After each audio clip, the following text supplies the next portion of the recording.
오늘은 부활하신 예수님을 본 자들 두 번째 말씀을 선고합니다. 우리가 앞부분에는 새벽 예배 때에 세 번 나타나셨다는 것을 말씀을 했습니다. 이제 오늘은 네 번째, 다섯 번째, 여섯 번째 예수님이 제자들을 찾아오셔서 만나신 내용인데, 예수님은 왜 이렇게 여러 번 나타나셔야 됐느냐면 제자들이 믿음이 없었기 때문에 계속 나타나서 반드시 부활했다는 것을 그들에게 믿게 하려고 하신 겁니다. 본래는 이제 여자 제자들을 만났을 때 그들이 첫 번째로 예수님 만났기 때문에 여제자들에게 너희는 남자 제자들에게 이렇게 전해라 그랬어요. 그게 뭐냐? 예수님은 갈릴리에서 제자들을 다 만나기를 원하셨습니다. 그렇기 때문에 이제 갈릴리로 다 모여라, 그렇게 전하라고 그랬는데 여제자들이 전했는데도 불구하고 안 믿어요. 그리고 그냥 그 자리에서 자꾸 머물러서 숨기만 하려고 하니까 결국 예수님은 공식적으로 9차례나 만나주시고 끝에 가서 이제 승천하시기 직전에 갈릴리에서 두 번 모여서 제자들을 위로하고 또 제자들에게 파송 명령을 내리는, 그리고 이제 마지막으로 예루살렘의 감람산에서 스가랴서의 예언대로 감람산에서 승천하시는 이러한 과정을 이제 밟으신 겁니다. 그래서 오늘 네 번째, 먼저 시몬 베드로에게 보여주셨다 하는 것을 누가복음 24장 33절부터 35절에 말씀을 했는데, 고린도전서 15장에도 보면 시몬 베드로에게 보여주셨다라는 말씀이 같이 나와요. 그런데 여기에 특징은 뭐냐면 베드로가 직접 나 예수님을 봤다라는 게 아니고 그냥 성경에 제자들이 말하기를 베드로에게도 예수님이 나타나셨다라고 이렇게 간접 증언을 하는 기록만 남아 있어요. 베드로의 고백이 아니에요. 그래서 여기 34절에 말하기를, 제자들이 말하기를 주께서 과연 살아나시고 시몬에게 보이셨다 하는지라, 이렇게 제자들의 입장에서 증언을 하고 있는 거예요. 여기 시몬이 바로 베드로입니다. 자, 그러면 왜 베드로가 직접 나 예수님을 만났다, 막달라 마리아나 다른 여자 제자들처럼 이렇게 사건이 이루어졌다라고 왜 증언을 하지 않고 베드로에게도 나타나셨다더라 라고 이렇게 간접 증언을 했느냐는 거예요. 고린도전서에도 15장의 5절에 보면 게바에게 보이셨다 이렇게 말씀을 했는데, 여기 게바가 바로 베드로입니다. 그래서 시몬이라는 이름, 게바라는 이름, 또 베드로라는 이름이 다 한 사람을 지칭하는 이름이에요. 그런데 사도 바울은 이 예수님이 부활할 당시에 믿은 사람이 아니에요.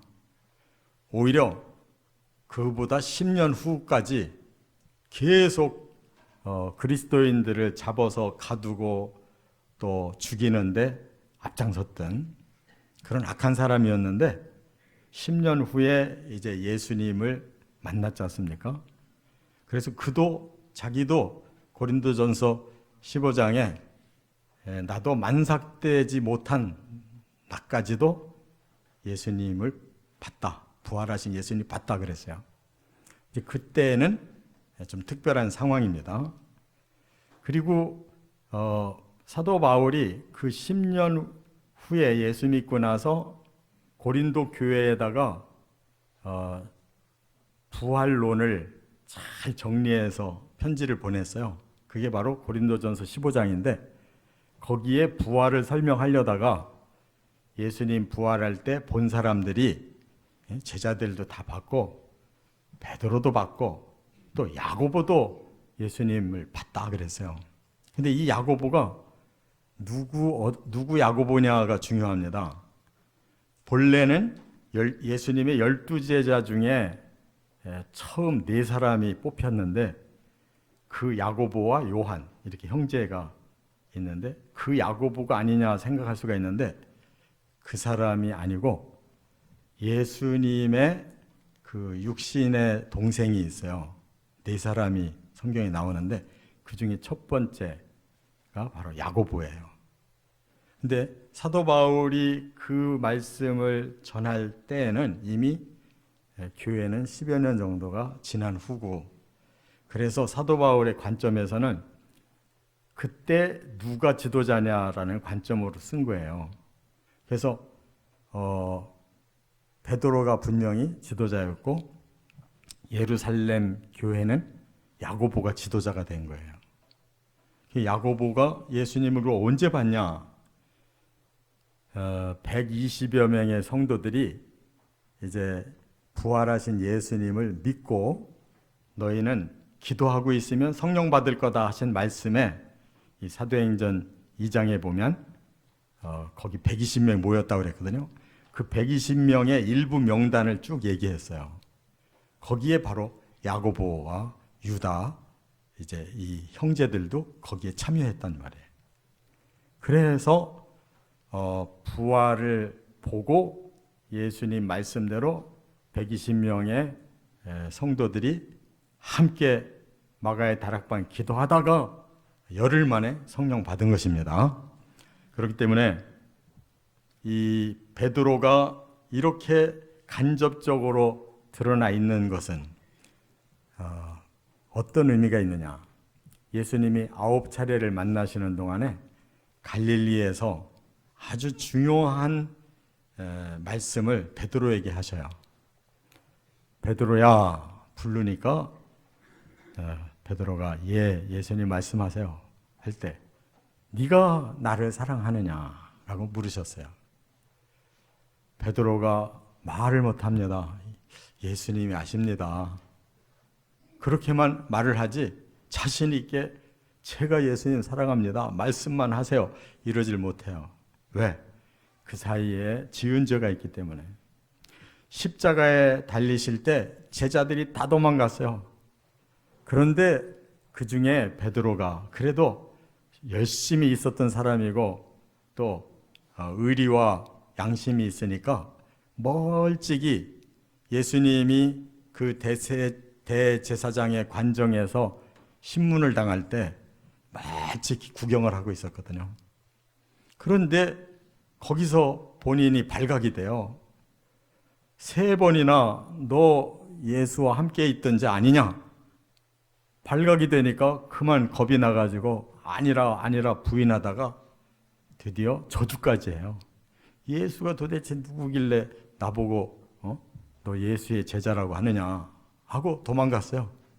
그래놓고 펑펑 울은 거예요. 그 저주를 3번째 하고 돌아설 때 베드로와 예수님의 눈이 딱 마주친 거예요. 얼마나 마음이 슬펐겠어요. 그 과정을 예수님이 기억하시고 나중에 갈릴리에서 제자들을 만나실 때 콕 집어서 베드로에게 네가 나를 사랑하느냐를 3번이나 물으신다.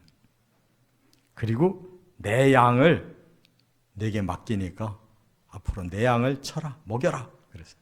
그게 뭐예요?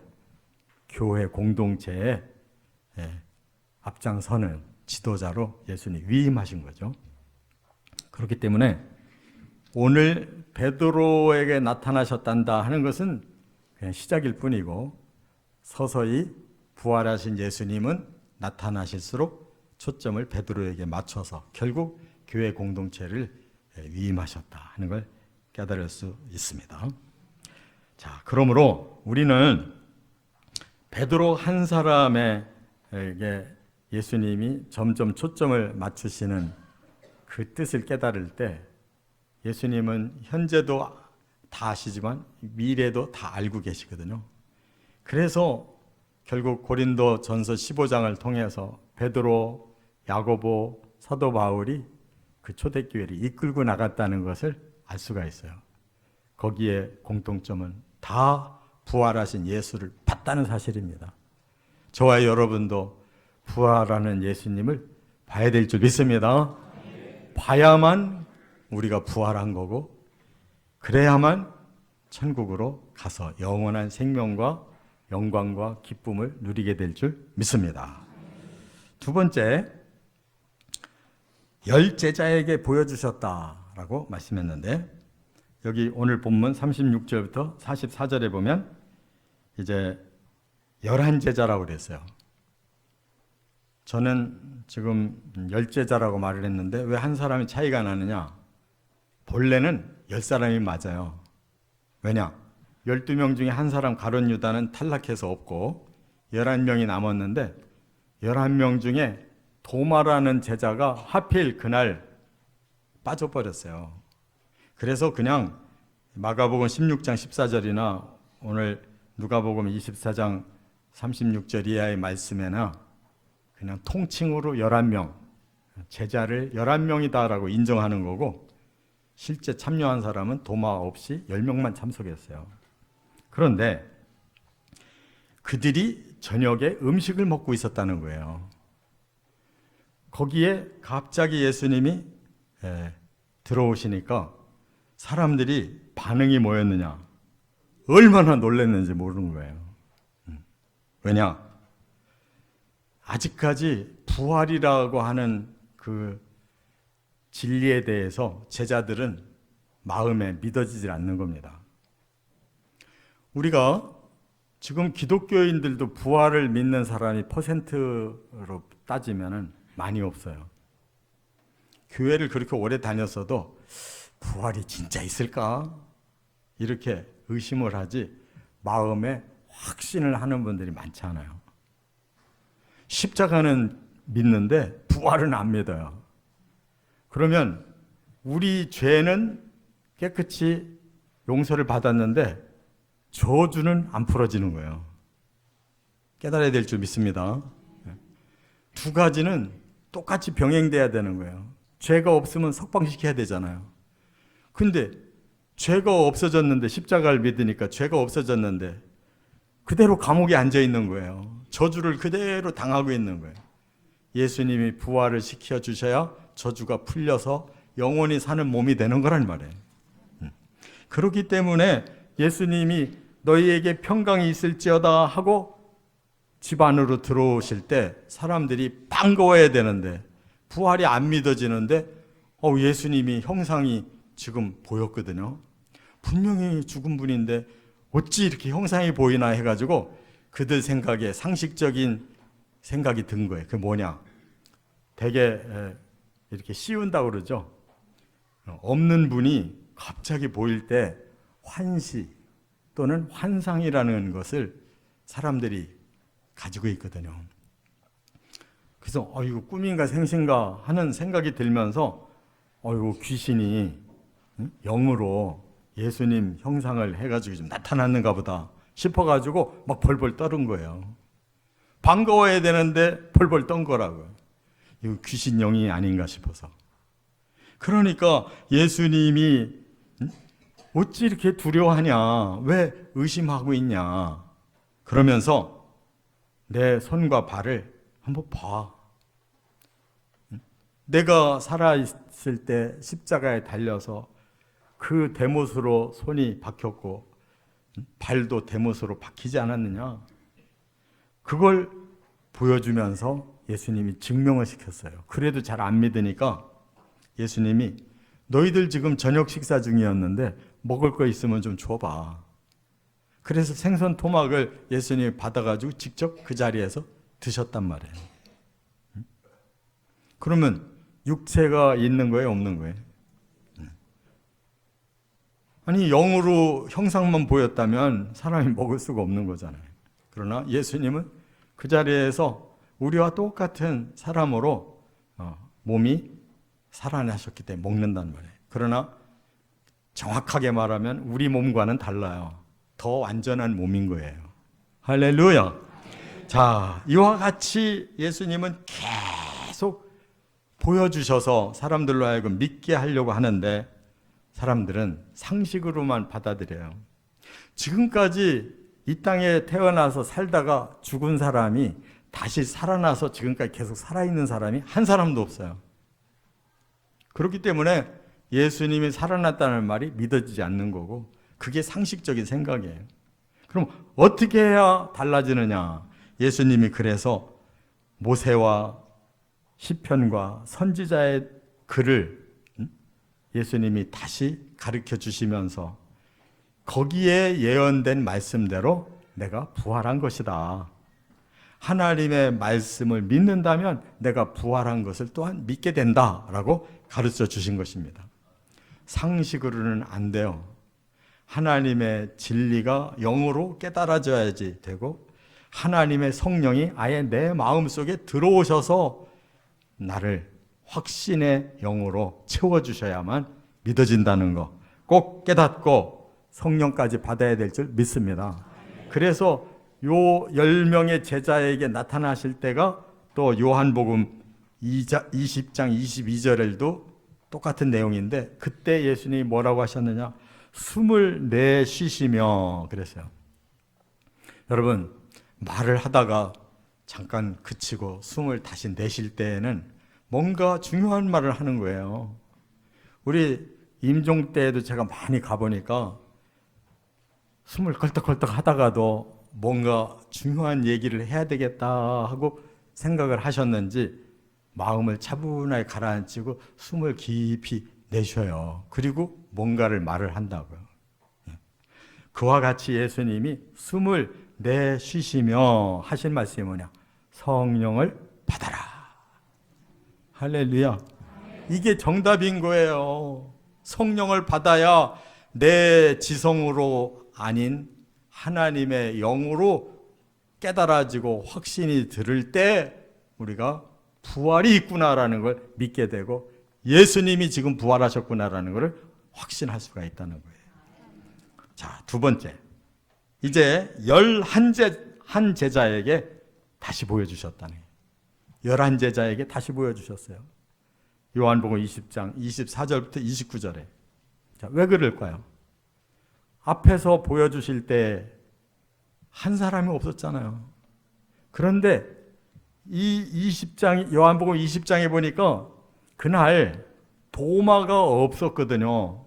그랬더니 나머지 10제자가 우리 예수님 만났다 그러니까 나 못 믿어. 내가 예수님 손을 만져보고 예수님 옆구리를 만져보고 확실해야 믿지 나 못 믿어 그랬거든요.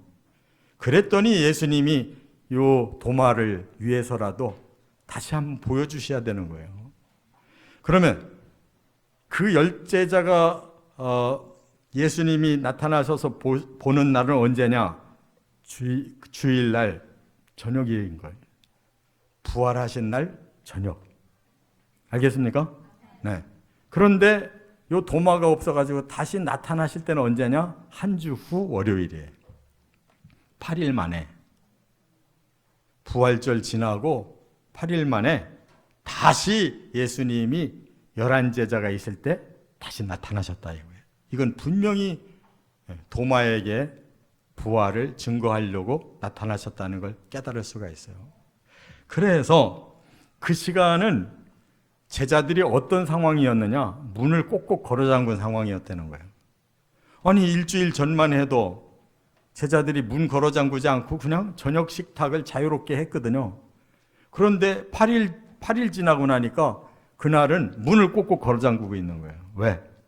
그만큼 이제 여론이 점점 더 나빠진 거예요. 그래서 대제사장이 사람들을 돈을 주면서 군인들한테 거짓말하게 했잖아요. 제자들이 몰래 와서 훔쳐간 거다, 시신을. 부활은 무슨 부활이냐. 그러니까 제자들을 만난 제자들도 지금 못 믿는데 세상 사람들은 그 말을 더 빨리 받아들이죠. 그러니까 이미 흉흉해져 가지고 분위기가 제자들이 잘못하면 자기들이 걸려서 죽을 수가 있는 거예요. 붙잡히면. 그러니까 제자들은 꽁꽁 숨어 있고 일반 사람들은 예수가 과연 거짓말쟁이구나, 이단이구나 라고 끝났단 말이에요. 그런 상태에서 모든 것은 다 실패한 것 같은데 예수님은 그것을 인정하지 않고 8일 만에 다시 나타나서 도마부터 다시 설득하는 거예요. 그래서 도마에게 너 내 손에 못자국 만져봐, 내 옆구리에 창자국 만져봐 했을 때 확인한 도마가 그제서야 예수님은 나의 주님이시고 예수님은 하나님이십니다라고 거기서 고백이 나온 거예요. 할렐루야. 이와 같이 우리는 예수님을 체험하지 않고는 우리의 머리로는, 우리의 가슴으로는 뜨겁게 깨달아지지를 않는다는 거예요. 그렇기 때문에 저나 여러분은 이 말씀을 꼭 깨달아야 돼요. 29절에 보니까 너는 나를 본고로 믿느냐 보지 못하고 믿는 자들은 복되도다 그랬어요. 우리 육의 눈으로 확인하고 믿는 거는 믿음이 아니에요. 그건 세상 사람도 다 그렇게 해요. 정말 믿음은 보지 못했는데도 믿어지는 게 진짜 믿음이다 그 말이에요. 그럼 누가 이런 사람이 있어요? 누구기는 저와 여러분들이 보지도 못했는데 잘 믿잖아요 지금. 우리는 2000년 전 사건 볼 수가 없어요. 그런데 2000년 후에 오늘 예수님 부활하셨다라고 믿는 거는 미친놈이 아니라 진짜로 우리는 예수님의 모든 복음이 완전한 진리임을 깨달았고 성령이 우리 안에 임하셔서 충만한 마음을 확신을 주셨기 때문에 믿는 것입니다. 그래서 예수님이 보지 못하고 믿는 믿음을 더 복되다고 말씀한 것은 저와 여러분인 줄 믿습니다. 바로 이와 같은 성령 충만한 부활 신앙으로 예수님 오시는 디데이 날 반드시 부활하셔서 주님 따라 천국까지 들어가시기를 주의 이름으로 축원합니다.